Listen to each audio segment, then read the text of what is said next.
Я старший инспектор подразделения по делам несовершеннолетних местной полицейской службы управления полиции города Кызылорда, майор полиции Соболев Виталий Алексеевич. Работа инспектора ювенальной полиции – это когда в будни встречи и беседы с подростками и их родителями, а выходные – это рейдовые мероприятия с целью недопущения правонарушений несовершеннолетними. Наша работа акцентрирована на тех подростках, которые требуют повышенного внимания, коррекции поведения, подобрать те или иные условия, которые будут приемлемы и позволят раскрыть личности, встать на путь исправления. Инспектор ювенальной полиции – это не просто сотрудник в погонах, это своего рода психолог и воспитатель. Мы строго соблюдаем принцип открытости и прозрачности своей работы, принимаем меры по повышению уровня доверия населению и установлению обратной связи, благодаря чему получаем больше информации для своевременного предотвращения правонарушений.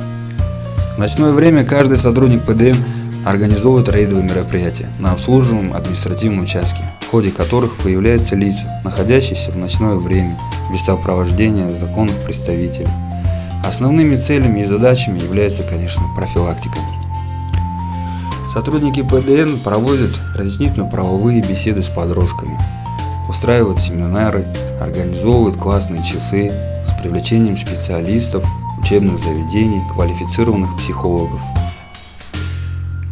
Инспекция по делам несовершеннолетних работает непрерывным графиком. Борьба с прогулами занятий, ненадлежащим поведением, выявлением аддиктивных детей, также профилактика аутодеструктивного поведения несовершеннолетних, осуществляющая мер по реализации программ и методик, направленных на формирование законопослушного поведения среди подростков. Немаловажно, чтобы энергия каждого ребенка была направлена в нужное русло. Изменить убеждения таких детей, чтобы они больше не совершали правонарушения. И это не легкая, кропотливая работа ни одного дня, но в то же время это чувство радости и гордости, что мы можем положительно повлиять